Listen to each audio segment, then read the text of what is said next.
दोस्तों राधे राधे। आज हम बात कर रहे हैं कि कुंडली में ग्रह कब होते हैं शुभ अशुभ और योग कारक, इनका क्या प्रभाव पड़ता है।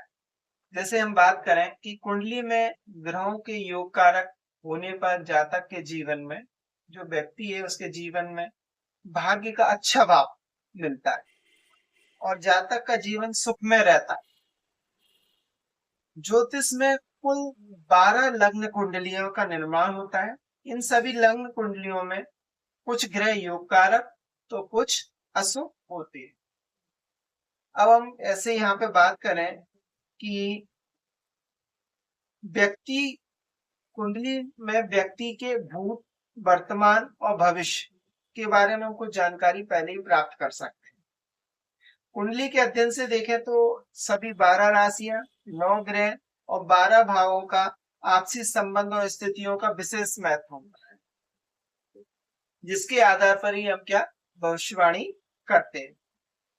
अब हम देखते हैं कि जो सभी कुंडलियां हैं, सभी लग्न की जो कुंडली है, में कुछ ग्रह योग कारक होते हैं, कुछ शुभ फल देते हैं, कुछ अशुभ देते हैं। तो आज हम जैसे देख रहे हैं, जैसे अशुभ होते हैं, जानते हैं उनके बारे में। जैसे मेष लग्न राशि है, जैसे अपनी 12 है, तो पहली राशि में आते हैं अपन मेष। मेष लग्न से लेकर के मीन लग्न की कुंडलियों में कौन कौन से ग्रह शुभ और अशुभ होते हैं, उनके बारे में। पहली राशि मेष लग्न, तो मेष लग्न की कुंडली में मंगल देव लग्नेश में और अष्टमेश होकर यानी शुभ होता है। अगर मेष राशि में मंगल लग्न में बैठा हो या अष्टमेश में हो तो वो शुभदायक होता है। इसके अलावा अगर पंचम भाव के स्वामी सूर्य भी शुभ कारक होते हैं, ग्रह होते हैं। वहीं नवम और द्वादश भाव के स्वामी देवगुरु बृहस्पति योग कारक होते हैं। बुध शुक्र शनि पाप ग्रह होते हैं। ये थी आपकी मेष लग्न। अब दूसरी आती है वृषभ लग्न। वृषभ लग्न में हम देख रहे हैं तो वृषभ लग्न की कुंडली में शुक्र लग्नेश में और छठे भाव के स्वामी होकर शुभ फलदायक ग्रह होते हैं। पंचम और दूसरे भाव के स्वामी बुध भी शुभ ग्रह कहे जाते हैं। पांचवे और बुध के अगर वो है तो वो भी शुभ में कहे जाते हैं। और वृषभ लग्न की कुंडली में शनि देव 9वें और 10वें भाव के स्वामी होकर के परम राजयोग कारक कहे जाते हैं। वही वृषभ लग्न के जातक के लिए मतलब ये कहा जाता है कि चंद्र, मंगल और बृहस्पति पाप ग्रह होते हैं, पाप ग्रह होते हैं। ये आपकी दूसरी थी। तीसरी हम बात कर रहे हैं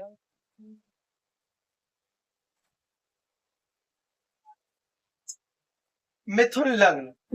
मिथुन लग्न में हम देख रहे हैं, मिथुन लग्न की कुंडली में लग्नेश लग्नेश और चौथे भाव के स्वामी बुध शुभ ग्रह होते हैं।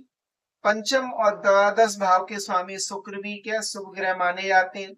मिथुन लग्न के जातकों के लिए सूर्य, मंगल और शनि पाप ग्रह होते हैं। अब आता है नेक्स्ट है आपका कर्क लग्न। कर्क लग्न की कुंडली के लिए लग्नेश चंद्रमा शुभ कारक होता है। पंचम और दसवें भाव के स्वामी परम राजयोग कारक होते हैं। 9वें भाव के स्वामी बृहस्पति भी कर्क लग्न के जातकों के लिए शुभ होते हैं, जबकि बुध और शुक्र अशुभ होते हैं, शनि मारक होते हैं। नेक्स्ट आती है आपकी सिंह लग्न। सिंह लग्न की कुंडली में जातकों के लिए सूर्य लग्नेश होकर के शुभ होता है। मंगल नवमेंस और चतुर्थ होकर के भी यानी कुंडली के योग कारक हो जाते हैं। शुक्र अशुभ, चंद्रमा सम, बुध और शनि मारक होते हैं। नेक्स्ट है आपकी कन्या लग्न। कन्या लग्न के लिए की कुंडली में लग्नेश और दसवें बुध शुभ होते हैं। पंचमेश और छठे भाव के स्वामी शनि भी योग कारक ग्रह होते हैं। सूर्य सम होते हैं, जबकि चंद्रमा और मंगल अशुभ होते हैं। नेक्स्ट आती है आपकी तुला लग्न। तुला लग्न के जातकों के लिए शुक्र लग्नेश होकर के शुभ और बुध 9वें भाव के स्वामी के शुभ ग्रह के श्रेणी में आते हैं। शनि केंद्र के त्रिकोण के स्वामी होने के कारण योग कारक ग्रह हो जाते हैं। वही तुला लग्न के जातकों के लिए सूर्य और गुरु अशुभ जाति मंगल मारक हो जाते हैं। नेक्स्ट है आपकी वृश्चिक लग्न। वृश्चिक लग्न की कुंडली के लिए लग्नेश मंगल हो जाते हैं और इसके साथ ही छठे भाव के स्वामी भी होते हैं। पांचवें भाव और दूसरे भाव के स्वामी बृहस्पति भी शुभ ग्रह होते हैं। इसके अलावा नवम भाव के स्वामी चंद्रमा परम राजयोग के कारक ग्रह होते हैं, वही वृश्चिक लग्न के जाति के लिए शुभ और शनि अशुभ, जबकि शुभ शुक्र मारक ग्रह हो जाते हैं। अब नेक्स्ट है आपकी धनु लग्न। धनु लग्न की कुंडली के लिए लग्नेश देव गुरु बृहस्पति होते हैं, साथ ही ये चौथे भाव के स्वामी होकर के शुभ होते हैं। पांचवें और 12वें भाव के स्वामी मंगल राजयोग कारक होते हैं और नवम भाव के स्वामी सूर्य शुभ परिणाम देने वाले होते हैं। धनु लग्न के जातकों के लिए शुभ और शनि मारक होते हैं। नेक्स्ट है आपकी मकर लग्न। मकर लग्न की कुंडली के लिए लग्न शनि होकर के योग कारक होता है। पंचमें से 10वें शुक्र एक त्रिकोण और केंद्र के स्वामी होने के कारण यह बलवान होकर के योग कारक हो जाते हैं। मकर लग्न के जातकों के लिए 9वें भाव के स्वामी बुध भी अच्छे फल देते हैं के लिए बाध्य हो जाते हैं और मकर लग्न के जातकों के लिए सूर्य मंगल और गुरु पाप ग्रह होते हैं। नेक्स्ट है आपका कुंभ लग्न। कुंभ लग्न के जातकों के लिए लग्नेश शनि होते हैं, 12वें भाव के भी स्वामी होते हैं, लेकिन लग्नेश होने के कारण शुभ ग्रह की श्रेणी में आते हैं। चौथे और 9वें भाव के स्वामी शुक्र योग कारक बन जाते हैं, जबकि कुंभ लग्न के जातकों के लिए चंद्र मंगल और गुरु अशुभ फल देने के लिए बाध्य हो जाते हैं। अब लास्ट है आपकी मीन लग्न। मीन लग्न के जातकों के लिए लग्नेश गुरु होते हैं, साथ ही 10वें से बृहस्पति होकर शुभ होते हैं।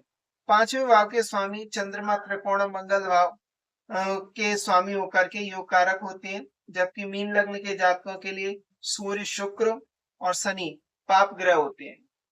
ये आपका लग्नेश का क्या प्रभाव होता है, कौन से ग्रह शुभ और अशुभ होते हैं, आपकी कुंडली में इनका क्या प्रभाव रहता है, क्या योग कारक रहते हैं, इनसे हम व्यक्ति के प्रेजेंट का, फ्यूचर का और पास्ट का, इन सब की जानकारी का फलित यहाँ से करते हैं। अगर आपको इससे रिलेटेड और कोई जानकारी चाहिए हो तो आप हमें कमेंट में लिखें। राधे राधे।